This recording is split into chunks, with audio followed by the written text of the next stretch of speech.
Hi, this is Bob Wells here, and welcome to Undercurrent Stories. This is the show where we hear about people's interests and uncover some fascinating stories at the same time. I hope you enjoy today's show.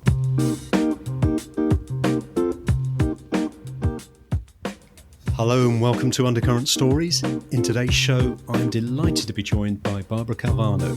Barbara is an angel, intuitive and life coach. As well as being an actor and artist, Barbara also hosts her own weekly podcast, Let's Ask the Angels. Hello and welcome to the show, Barbara. Hello. It's so great to be here. Thank you so much. It's really good to have you on. I know we reached out about a couple of weeks ago after I listened to one of your podcasts, and I thought, I need to speak to Barbara. I need to get her on the show. No, it's great to have you on. I have to say, for our listeners, that we featured many subjects on the show so far, art, history, music, etc. But this is the first time that we've had what I would suggest is probably a spiritual aspect of life. Yeah, thank you. I'm really looking forward to it, and I hope our listeners enjoy it as well. So how have the last sort of couple of years been with the pandemic and everything for you?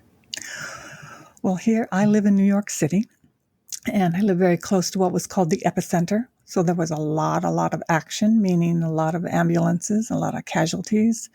The pandemic was good and bad.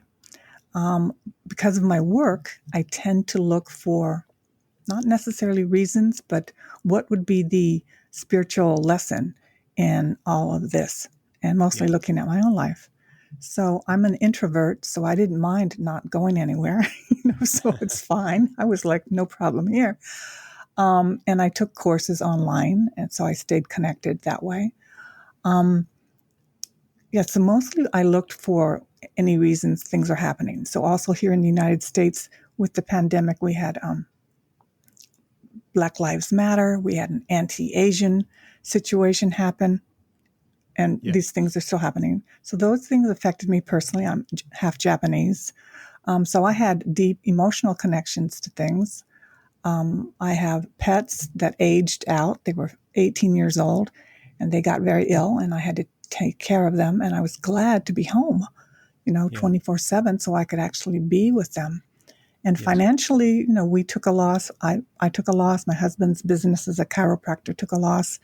But, I would say, Robert, I really got to see what matters to me and what I did not miss. So, and I also was, because of my work, my angel work, I was very aware to financial support where others may have missed it because my intuition is kind of high. I was able to see, all I need to do is do this, and that. And I was able to get extra monies to support myself. So I kind of had a great time. At the same time, it was very awful, right? And all in all. Yeah. But I was able to purchase a lot of art supplies and get really focused on my art. As I went through these emotional things, seeing what was happening. And then lastly, the political climate here in the United States took a real deep impact on my family. I got to see, they tend to be on the other political party. And I got to see the truth about how people are. And it was quite, sad. It was very sad to see the amount of divide. And so all in all, it was a reckoning.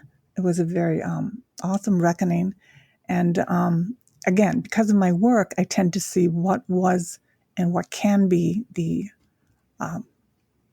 spiritual lesson from any of this. And that's what I also talked about a lot for people, that there very well might be the most powerful revelations for ourselves during this time, which could be one, that we're not happy. We want to make changes. And are we going to do them or not? And so that's pretty much it in a nutshell. And I got to see what I did not miss out of certain acting jobs and even tarot. I was doing a lot of tarot events in the city through a company that I work with. The money was great, but did I really miss it? Yeah. So that's what I got to see. Yeah. So I think the pandemic has affected people in many ways, hasn't it? I think we've all been touched by it both, with people that we've lost, and also people that have decided to change their lifestyle. I've got a couple of friends who've actually changed theirs. Yeah. So it's been an interesting time. So just going back a bit, before we talk about the spiritual side of your life, which I'm really interested in on the angel side, can you just please tell us about your journey and how you came to be an angel intuitive and life coach, please? Sure. It was not something that I thought I wanted to do, or it was not in my path, basically. As other people may say, oh, I knew when I was 5 years old I wanted to be a psychic or whatnot. No. I knew I was always very, very sensitive, and I kind of saw that as a detriment, like something's wrong with me. But as I got older, I got to see that this is actually a superpower. Now, I was born in Japan after the Korean War. My father was in the military. Met my Japanese mother there, and throughout my life, I grew up in Tokyo during the Vietnam War. I went to 13 schools before I graduated from high school, so there was a lot. 13 schools. 13, yes. You're always the new girl. Always the new, and always had to prove something and jump in and not know what they just studied, and I had to learn to be intuitive, right? Yeah. But I honestly can say that I was destined to be someone who's going to teach about the East and the West, the different values, the different ways of looking at life. And that's what I've come to do. But what the path that it took me was that being very, very sensitive, and a family was pretty dysfunctional, unlike many other families. But I just didn't know what the meaning of life was. As corny as that sounds, I really was in a quest. Like, what is the meaning of all this? Yeah. So I was really good in art, and I thought I would, I was always good in art. I got an art scholarship. I ended up turning it down because I wanted to do something else. I was good with languages because being brought up in with Japanese, and I had learned French. I thought I would, and Russian. I was going to be a Russian and Japanese interpreter. I go to college and I discover modern dance, and that gives me total freedom of expressing myself in a way I never did before. Long story short, I moved to New York City, and I was not prepared to be here from the quiet Midwest. And I got into partying with people, and that was fun and everything. But what I saw was that, again, I'm still looking for what to do with all this expression I had inside of me. Sorry to interrupt there, Barbara, but when you say you were partying, this would have been in the 1980s, I guess. Yes, yeah, late 70s and early 80s, yeah. So big time in New York with the music scene. Oh my goodness! I may have very Studio well. 54? I may have bumped into Madonna in a bathroom or something. Everything was happening at that time. I think I don't know what they're doing now, but I think we had a really good time.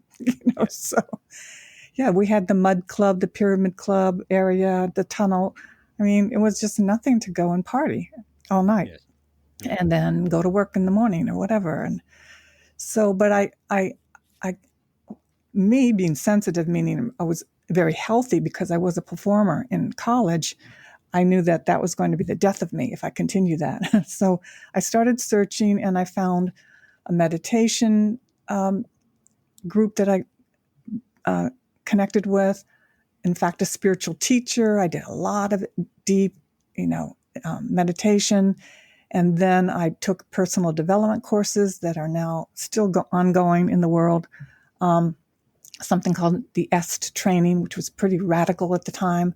But for me, I needed something to help me,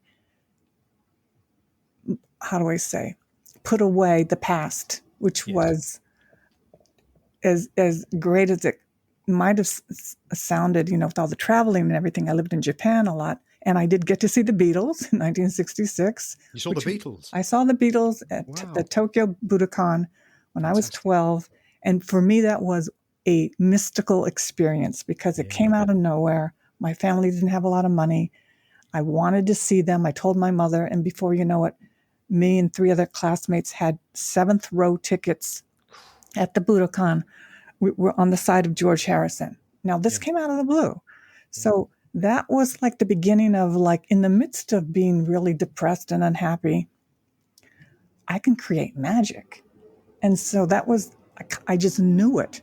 So I knew I could get away from my family and come to New York and discover what I needed to. And so long story short, I keep saying that I did meet my husband to be, we get married, and then I got extremely depressed to the point I don't understand this depression. And a therapist pointed me towards Alcoholics Anonymous because I'd been partying, but not every day. It had been a short stint, but it was not allowing me to use my gifts. That's what she said. I didn't really believe her, but I went to these meetings in church basements here in New York. And I'm going to tell you, in one of those meetings, I had something called a spiritual experience. Did you? All I experienced was reading a paragraph out of something called the Big Book. I experienced a deep, deep physical peace in my body. And I got the message that this is all I'd ever been looking for. All I'd ever been looking for. Yeah. In anything. And it was great because that was it. And I actually have never had that experience leave me. So I think that's pretty amazing. So you still got that sort of physical feeling now? Yeah. And that's Wow. 32 years later. Wow. I don't, I'm going to say I had episodes of depression, and what would that mean? It would mean I was just extremely sad and didn't have much faith in the world, which is very easy to do today, with what's going on. Yeah. But all of that disappeared. It's as if it all exists, all the things that are not great in the world, but at the same time, in my physical body, I felt safe. I felt I belonged. That was it. Yeah. And it was not. Yeah. Sorry, this was actually at one of the Alcoholics Anonymous meetings. Yes. Yeah. And so from there, I said, hey, I like this. I'm going to keep going. And so I went a lot. I don't go to as many meetings now, this many years later. They're online now, so I can do that. But that led me to this, feeling of grace and feeling of well-being and happiness. And did other people that you knew at the time, did they notice a change in you? Well, the people who are drinking are not going to want to notice it. It's interesting. But they did notice I was more productive. I attracted more, in quotes, miracles. I started doing things that I was before deathly afraid of. Like I took acting classes, which where did that come from? I was so shy. Yeah. That came. And then from the acting classes, I became a really good speaker, but public speaker and then I was able to join the union, and then all of a sudden I'm doing soap operas, and I'm working on all the major shows and television, and I'm doing off-Broadway. And this was not in my normal path of being someone who's super shy and delicate, right? So that was like my inner courage that was afraid to come out. And I dampened my spirit, per se, with cognac or, wonderful, liquors. They were fabulous. I had great times, but I noticed I wasn't going anywhere. It was things were not changing in my life. No. So, yeah. And so then at one point I meet a Chinese mystic healer who comes into my life around 2000 and enroll in a costly program with him, which now when I think about it, I don't even know how I did it, but I just did it. I had the Beatles autograph from 1966. I had their autographs. You actually got the autograph one? I have their autographs, yeah. Someone got it for me. I had them confirmed at Christie's here in New York. Yeah. And Robert, I sold them in order to pay for acting classes, headshots, everything I needed to really push my acting career forward. And I don't regret it because my experience of the Beatles was that the greatness that they were with their creativity was a bridge for me. There was, for me to sit on some autographs on a piece of cardboard locked away in my house was not what I was supposed to do. Though So the value of the autographs was so much that you were able to take this course. by selling the them. course and get great headshots and do a lot of things. And between you and me, if I had kept them to today, they'd be worth double, or more. But I bet you don't regret what you did. No, I don't, because I'm not. One of the things I saw was that I'm not an accumulator of material things. I am I like to accumulate life experience, but mostly experience of being connected, feeling peaceful. And, at peaceful at the same time, my work as an actor brought me into working with Lady Gaga and Kanye West and Bruno Mars and J-Lo. I mean, I'm working alongside some of these really wonderful artists that I like, because I do love music, and even actors. So it's like the experience of life became about being comfortable with being with other people, because I was finally comfortable with myself. So at one point, around 2012, I had a cancer scare. I had a mammogram, and I had to go back for a second opinion. And I'm really, really healthy for my age. I've never had to have anything like that. So I was really freaked out. But I used my angel techniques that I had been studying on my own, for myself. And basically the visualizations to help dispel anxiety. And I used that. And I also was doing hot yoga, which a lot of people are not into because it's really awful. It can be awful. Hot yoga. Hot yoga. I mean, obviously heard of yoga, but hot yoga. Hot is that yoga. in a hot? That takes place in a hot room. Oh, yeah, and our temperature 105 degrees. 105 Fahrenheit. So that's pretty hot. Yeah, it's pretty hot, and then you sweat a lot, and as you move, it gets hotter. So, but it's one of the most fabulous ways to get in touch with your anger and fear, because they're gonna come up. And when you learn to breathe, you can actually help release past experiences. So I went for my checkup, and I said, I saw the women in the waiting area also with these breast cancer issues. And I said, oh my goodness, if I am clear and if I don't have anything wrong with me, I know it's my duty to share this. I mean, it's so simple. The very fact that you could have less anxiety and fear, that's it. And after that, I was clear. I said, all right, I'm going to share this.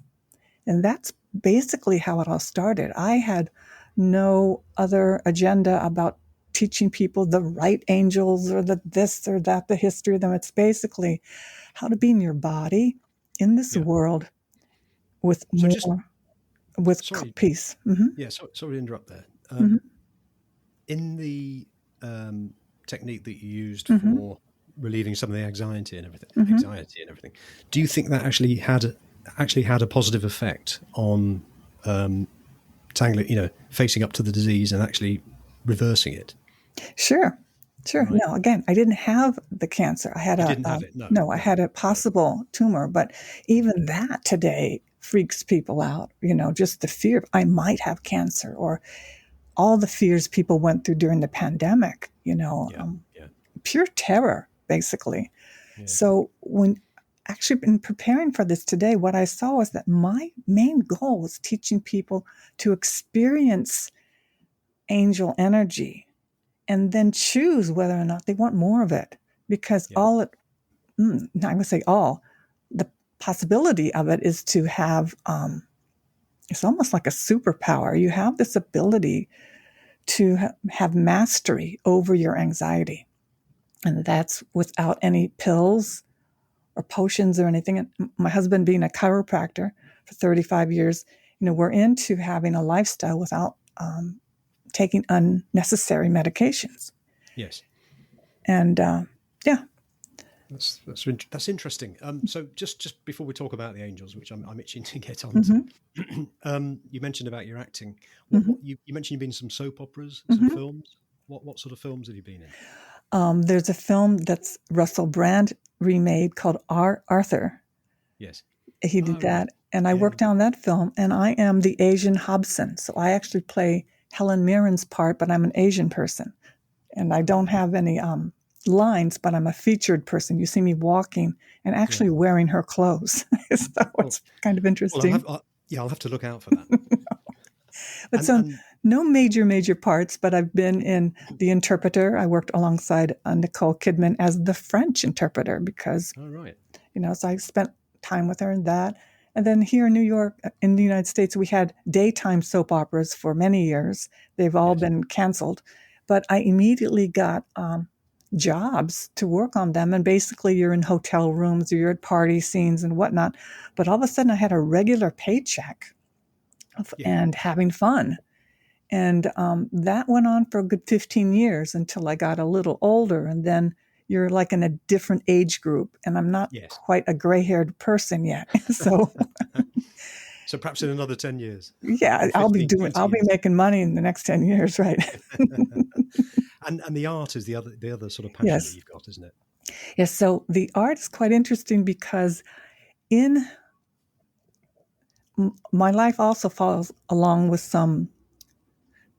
they're not astrological, but they're spiritual timelines, things that happen, something called the harmonic convergence, 1987, and then things that have happened since then. But what I saw was there's a deep coincidence, and there was a connection that in the late 70s, I did 26 drawings of female nudes, and I thought that I was just guided to do this. I have 26. I created a language by layering them. I knew that was that. So that's back in the late 70s.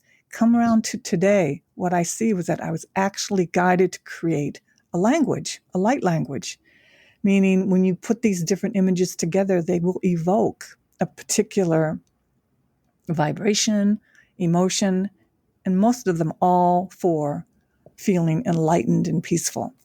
And so that's what I'm doing now. What I saw from all of the work, because I have done many paintings of them before, several of the paintings and the paintings from the 90s ended up being with Kim Cattrall, who is famous for Sex and the City. She was a patient of my husband's. I got to know her. She needed paintings for her apartment that was going to be on Access Hollywood, where she was going to be interviewed. She didn't have anything. She called me and said, "Can I borrow some of your paintings?" I took some paintings to her apartment. They ended up being talked about and seen on television, and she ended up buying them. Oh, wow. And these were basically they're female nude sketches, which for me are and contain the energy of the feminine. And her whole series, the whole phenomenon of Sex in the City was a female empowerment. So I thought that was pretty cool. Yeah. So these images have come back, and I'm now culminating it. It's like a 30-year project, and it's called the Jobutsu Project, which means enlightenment in this lifetime. So it totally coincides with the work that I do with people, is that if they're interested, because Robert, not everybody is interested in being enlightened. I would say at soul level they might be, but on surface level, no. They don't want to give up certain attachments. No, that's right. You know? Yeah. So some of that art then, is that something that I could sort of show through our show notes that people could have a look at if any listeners are interested? I could, there's a couple of paintings. I don't have them, the new ones completed, but there's some in the series. Absolutely. Fantastic. Okay, we'll speak after about that if that's okay, and I'll get the details. So, angels. Now, let me be totally honest about this. I mean, I've got a very open mind about angels. I was brought up. I went to church quite a fair bit. And angels was something that you sort of almost mystical. I wouldn't say like a fairy or a gnome or something like that, but they were things that you read about or heard about, but they tended to be more mythical than actually in existence. So just to sort of summarize, are you able to summarize what an angel is, please? Well, I've come to see that an angel is a messenger of God. I was not brought up in any religion. I was brought up by a mother who was Buddhist and a father who's Baptist, but I was never, forced to go to any specific religion. So I don't have any baggage from and I say baggage, but any preconceived ideas about angels. So for me, they are basically like sunlight. They're emanations of love. And I had noticed when I would go into churches, you could almost feel, let's just say this. I think organized religion moved and grew to be places that were not necessarily spiritual. They were in this kind of like businesses. And political. And when you did say angels appeared to be mystical, almost like fairies and gnomes, that's how I see them. They definitely are in the realm of that, which might even be folklore for some countries, but for some countries, there's a palpable explanation for fairies, elves, gnomes, unicorns. So angels for me are not necessarily a set. Again, my husband was brought up Catholic. Today he's agnostic, almost atheist. He's like, I don't want to know anything about them. He had such a bad experience.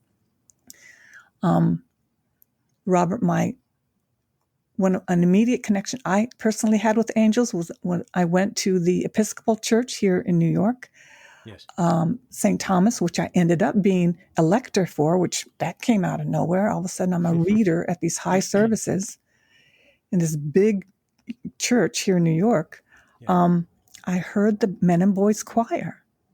And for several years, we had the choir director, I can't think of his name, John. Anyway, he's from London. So he's from St. Paul's. So we had this church is very, very British, very Anglican, the whole thing. But I'm hearing the voices of the men and boys, but specifically the young boys singing. And I felt transported, truly transported, but not just like, oh, wow, that was beautiful. I felt me allowing my heart to be so opened by this incredible sound and this incredible commitment for rising above the mundane, basically. So angelic voices. Totally. Yeah. So that pushed me that's one reason why I wanted to join that church. I got baptized as an adult there. And I participated for several years. Yeah. So angels aren't necessarily specific to one set of religions? No, I don't think so. And though when I speak with Catholics or I get clients who were brought up a certain way, I don't interfere with their already way of connecting with their angels. Because, that's, if it works for them, then that's great.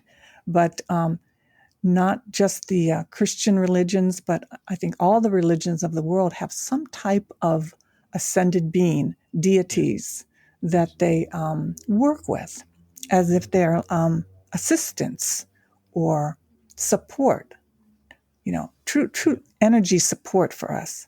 So, and are they, sorry, are they, in your opinion, are angels a specific type of autonomous being connected to, I don't know, God or the universe, or are they different forms, like you said earlier, of light? What would you say to that? I'd say both. Yeah. So when what I teach and what I think, because there are many, many teachers out there more than ever talking about angels and spiritual matters, is that there's source, universe, God, goddess, what we may look at that has created it all. Yeah. It could be nature for one person. It could actually be God, goddess. It could be that. And then from that, they do connect with that as messengers. And if we are highly intuitive, we develop our intuitive side, meaning we're much more a better listener, more aware, paying attention with our physical senses on the best level, highest level that we can, we're probably going to see and hear and experience more. So one person might say, well, you're just an overly sensitive person making stuff up. Yeah. And I'd say, yeah, but you have a choice. We have a choice. Do you want to make up stuff that is positive and try that, or go the normal route, the most ordinary route of human beings, which is commit to connecting to a cynicism, dread, and negativity. Basically, the ways of being a human being today, which is survival. We're all surviving. But what if you took on and just tried it on being positive?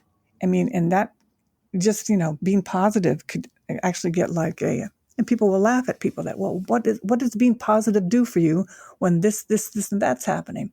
Well, I don't know. But the person who's trying to lose the 20 pounds, or they want to stop, their drugs, or they want to get along better with their relatives, their spouse, be happier, it's actually a very, very powerful thing. Yeah. So I don't know where we were going with that. Well, I guess I was just trying to, for the listeners, sort of just paint a picture of your view and opinion about how you would see an angel. So we've said that they're not specific to any religion.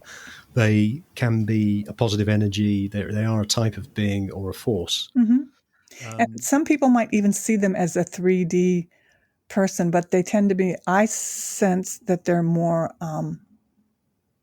colors. Yeah. If you're going to see anything clairvoyantly, my experience is that we have like at least 4 levels of psychic abilities. So one is feelings in our heart. So heartfelt feelings. You could actually feel the presence of goodness. You could feel the presence of support and peacefulness. But then also there's playful. Their angels are very playful. Like you could see signs, and the signs very well could be what you read on a billboard or what's on a truck that drives by. And you'll begin to see your own vocabulary of consistent, repetitive images or things that are special for you. Yeah. And then even the numbers, and people start saying, why do I keep seeing, 111 or 555? And there's connection also to that. And again, what I say is this: at any given moment, we're focusing on something. We're focusing on something. And the incredible thing is that once you try on experiencing goodness, the light of angels, even just inviting angels into your life, and my angels right now said, and even dragons, you can even invite your dragons in, and that's a whole nother conversation. Yeah. But, things change because you're eliciting a conversation that's quite different than the norm. And that norm, again, goes towards what's not working in the world, why things are not going to work out, and that there's nothing you can do. Yeah. I suppose the other question I wanted to ask, sort of in relation to that, is there's a whole sort of subject to do with clairvoyancy and fortune telling and tarot cards. Is this all connected with it, or are angels something that are totally, not alien, but are they in a different bracket to what I've just said? Do you think? Well, in my work, even on my show, when I do readings, callers will call in, but they want fortune telling answers. And angels can help us connect with our will. And whenever someone is looking to give away their power, or they don't even know that they're living a life where they have already given away their power, so they may be more easily drawn to someone like a fortune teller, or very inexpensive readings where someone's going to tell you what to do, tell you what's going to happen. And I'm about having people experience angel energy so that it literally like lights a fire in them. It ignites a spiritual flame that's already there. And if wanted, it can become stronger. Right. And what does that do? It gives you more willpower. But willpower in the sense so that you have the will and willingness to face anything that you have to face, and call upon an angel or an archangel to give you that extra courage and confidence, or finding the right communications, or, there's a whole group of archangels, each one with a specific job per se, and they can actually support you. And so you sort of fan the embers of the fire that's inside people, sort of thing, and that then enables them to be much more aware and experience the angels, and then if they've got one or two big decisions to make in their life, it becomes clearer, I guess. Yeah, because we all have the ability to be a lot more courageous, a lot more peaceful. First, peaceful, and from being peaceful, all of our other capacities just flourish. Yeah. But we're not really taught that in a church. That's going back to organized religion. You're really not taught that you have the same. You were made in. They say you're made in the image of God, but what if they were to tell you, and you have all the capacity of God? You have all the capacity of God, and that's pretty awesome if you really understand that you are creator. So you can co-create when you start connecting with archangels. When I say co-create, again, it's being from someone who thinks you got to do everything alone. Life is really, really hard, which it is. But finding out that, hey, if I partner, and if the vision of an angel is too much for someone, then I would say, can you partner with an intelligence? It's a loving intelligence that will serve you so that you could relax more, ideas can flow, you can experience more joy. Yeah, as a practical person, I would say that sounds like a no-brainer. Yes, exactly. And you mentioned a bit earlier on when I rudely interrupted you a little bit. You mentioned that there's a whole group of archangels. What's an archangel? So my understanding is an archangel oversees like 100,000 angels. So you have God, and then there are other types of. You may know this more than I do if you've attended church. The principalities, and there's the different cherubim and all this stuff. But I just basically work from God's source, then to the archangels, and so they oversee a lot of like multitudes of angels.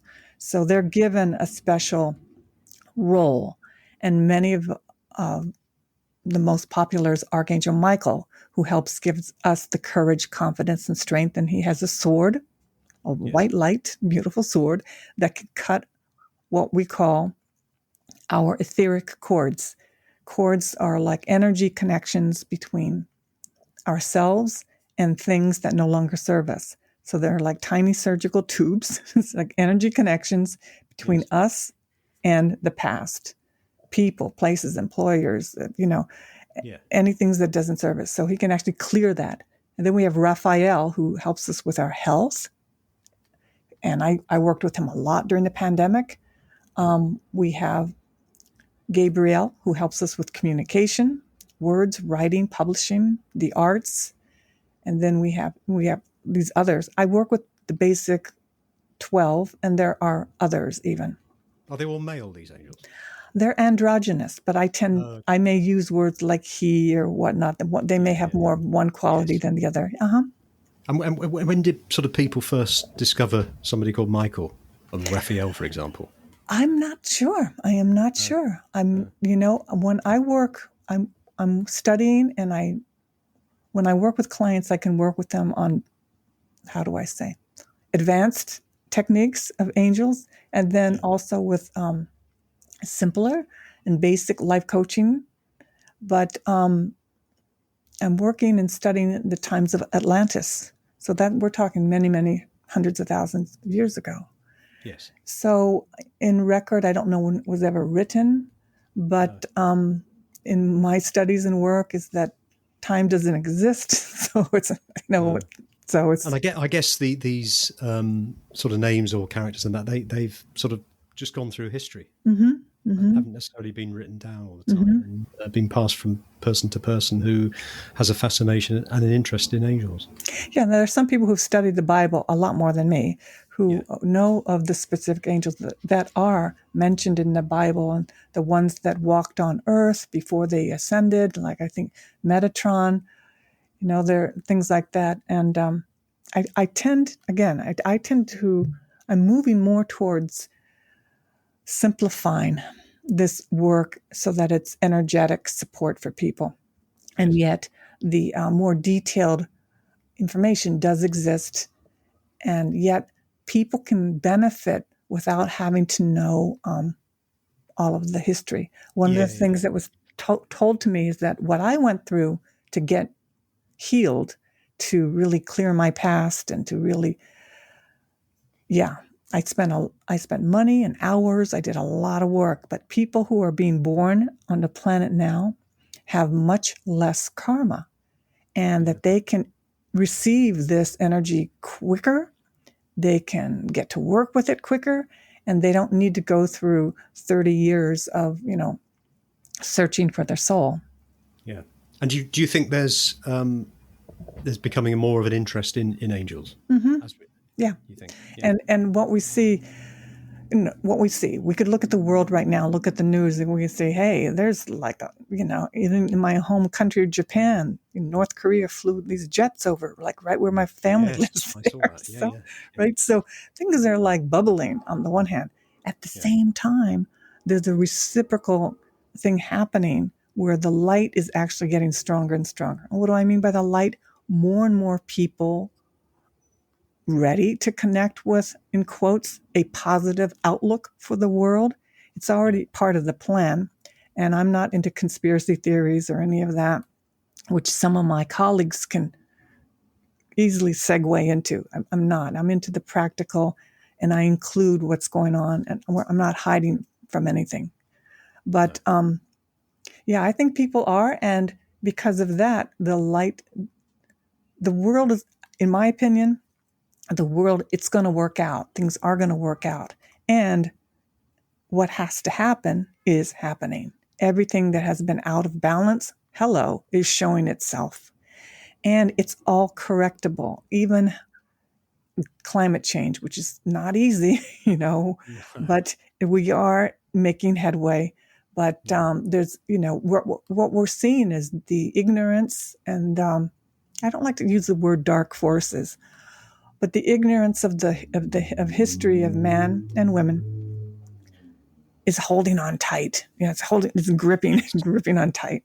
Yeah, this is where Michael comes in, I guess, isn't it? Yeah, Michael and Metatron, which is a really cool archangel who is like overseeing the whole plan right now. For a while, Robert, I thought about stopping my podcast and just doing podcasts on voting, getting people to vote. Oh, really? Yeah, that was one of the things that happened during the pandemic. I said, is my work really making a difference, or shouldn't I just, spend time getting people to vote? Yeah. And what I was brought to is that my work, when you get involved with angels and you study them, decide to connect a little, that in of itself affects me when I do it. And I emanate more peace. Yes. And that makes a difference. Yeah. And at the same time, I know very well that smart politics, or, what we need to do here, especially in the United States, is so important. But I can also focus on helping people feel good. And even those who have not felt good, to the point where their thinking has become so wayward that it creates, interesting scenarios, in politics and business. If they knew that they could feel good and that everything is all right, and not, so we can see how my work really is political, in its own way. Sure, yeah. So for any listeners that are listening and they're thinking, you're next to a railway. Yeah, well, I didn't know it was that close, but it's loud in my headphones.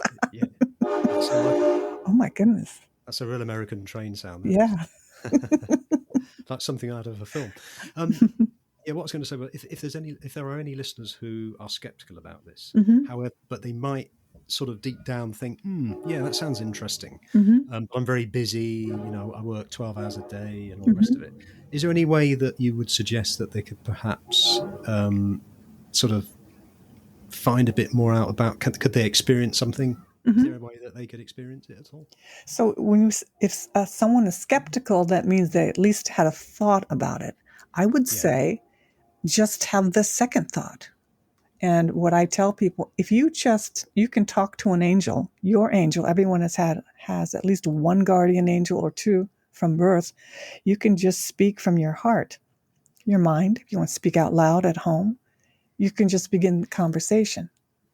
I have people listen to my podcast just to hear what I'm talking about for the week, or even hear how people call in that. But it really does begin. If you have a thought about it, Robert, I would say you have one more thought than the other person who's not even thinking about it. So if you have that tiny, tiny curiosity and you give it a little space, it can actually grow. And you don't have to have the special prayers, the special incense or anything. It's just from your heart. Because you and I know people, when there's a desperate situation, that might require like, oh my gosh, I'm going to start praying, right? People start praying when there's an emergency. But on the average day, they may not say,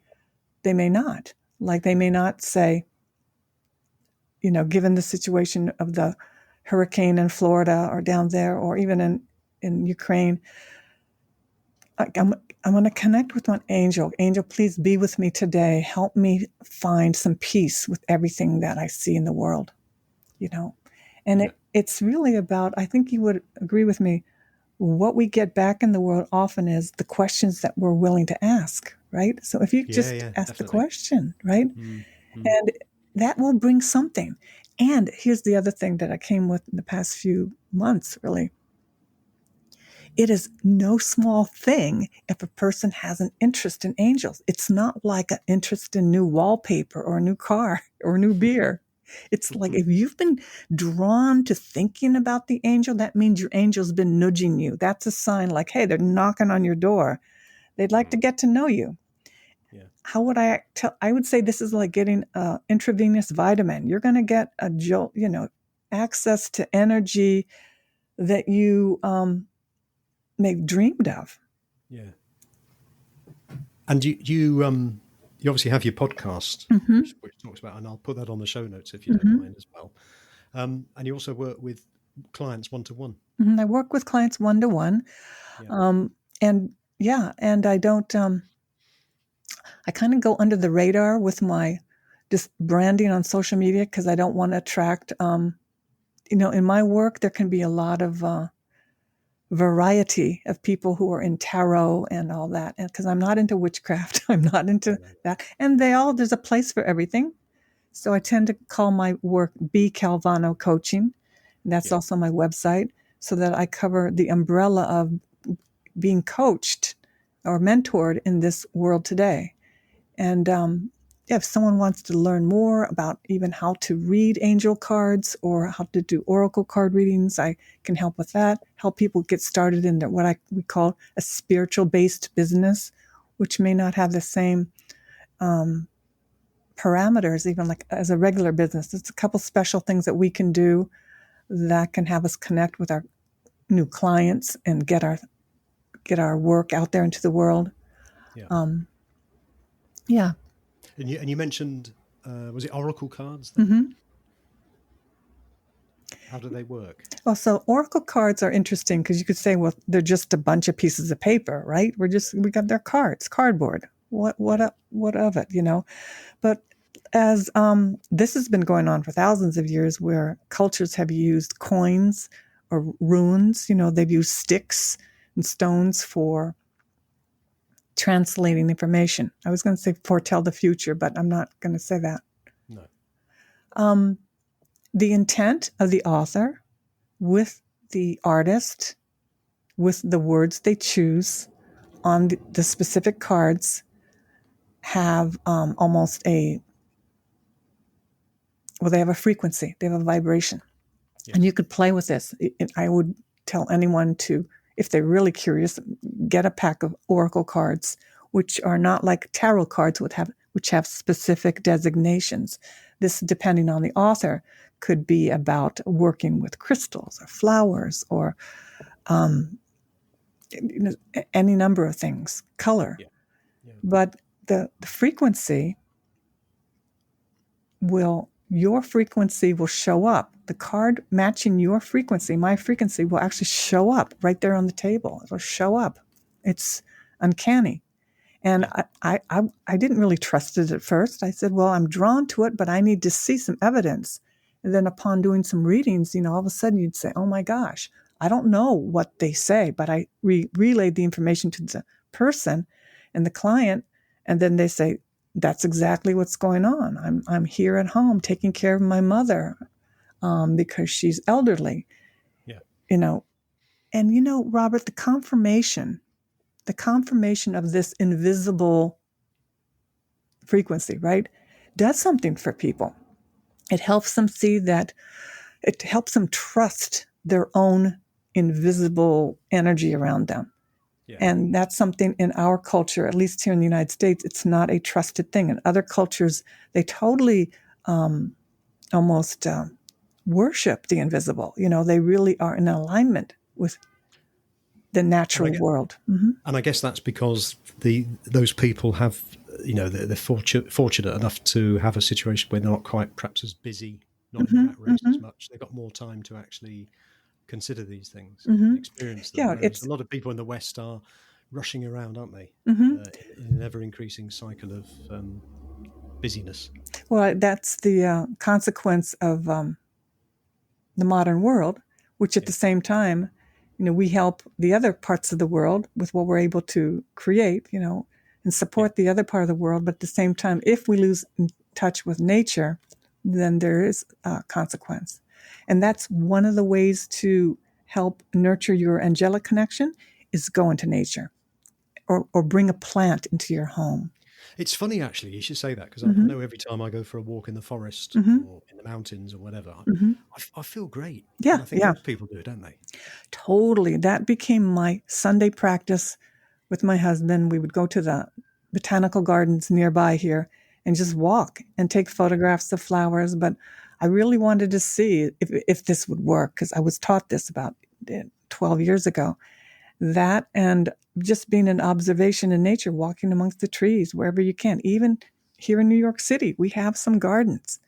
Yes. So whatever a person can do to be in nature more, the impact is going to be huge. And it's such a tiny thing. It's like you said, what it does for you.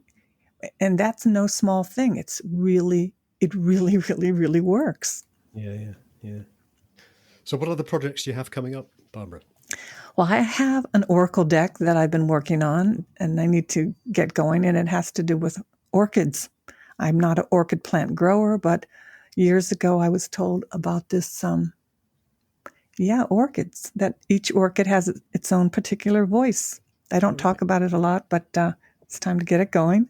Oh, excellent. Yeah, and orchids were the plants from Atlantis, I found out, which is pretty cool. Wow. Yeah, sure. And then my art project, again, is called Jobutsu, which is named after my cat who passed away. But it really is having me look at how can I create a program of enlightenment in this lifetime, something that I went through back in 2000 with this Chinese mystic healer. I did a rigorous program, and I may not be the person who puts the person through it all, but I can create it such that if they really wanted to experience a complete clearing in their mind, body, spirit, they can do it themselves, which includes like liver and gallbladder cleanses and rebirthing, deep breathing, and particular nutritional detox for a while, to see what that does to their body, to develop their psychic abilities. And I did it, and it was pretty awesome. Fantastic. Pretty awesome. Where can people find out more about your work, Barbara? They can find more about me at my website, which is bcalvanocoaching.com. And I have several different pages there. They can find out about my services and see the testimonials from others. And then also at my podcast, which is Let's Ask the Angels, which is primarily on Blog Talk, but now it's on most streaming platforms. Well, Barbara, this has been an absolutely fascinating conversation, and I'm so pleased to have met you, and hopefully our paths will cross again. Thank you very much. Thank you. It has been so great. And again, I wish you the very best. And thank you again. Thank you. You have been listening to Undercurrent Stories. I hope you've enjoyed this episode. Please feel free to share the show link to your friends and family. And if you have 60 seconds, I will be most grateful if you would please rate and review. To hear more episodes, please subscribe to the show and visit undercurrentstories.com. If you leave your email in the link, we will notify you as soon as new episodes are released. Also, check out our social media links, details of which can be found on the show notes. Until next time, this is Bob Wells wishing you all the very best.